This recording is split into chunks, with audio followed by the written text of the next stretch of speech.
तुमच्या फीड मध्ये ही रील नक्कीच पाहिली असेल. तुम्ही कन्फ्युज असाल की यामध्ये नक्की काय आहे. या मुलीच्या डोक्यावरती ही रेड लाईन, याचा नक्की अर्थ काय? टेन्शन घेऊ नका, मी सांगते. ही रील आहे कोरियन थ्रिलर सिरीज एस लाईनची. ही सिरीज कोरियन भाषेत असून इंग्लिश सबटायटल मध्ये सुद्धा उपलब्ध आहे. या सिरीजचा विषय म्हणजे ज्याचे जितके रिलेशनशिप असतील तितके त्यांच्या डोक्यावरती रेड लाईन दिसतात. या सिरीज मध्ये 3 कॅरेक्टर आहेत. युनो पोलीस ऑफिसर हांजीवूक यांची भाची शिवनी. या तिघांच्याच भोवती या सिरीजचं कथानक फिरतं. तर सिरीजची स्टोरी अशी आहे, यामध्ये युनो हिला लहानपणापासून डोक्यावरती रेड लाईन दिसत असतात. त्यामुळेच लहानपणी तिच्या आई वडिलांचं नातं संपुष्टात आलं आणि यामुळे ती सतत डिप्रेशन मध्ये असते.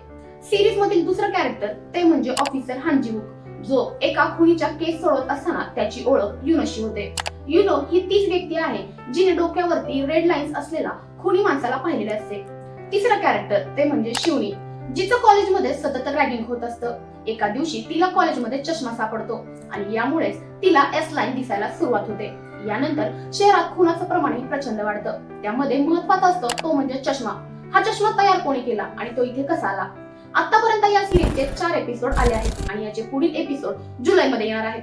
तर तुम्हाला याबद्दल काय वाटतं आम्हाला कमेंट करून नक्की कळवा. व्हिडिओ आवडल्यास पेजला लाईक, शेअर आणि फॉलो करा.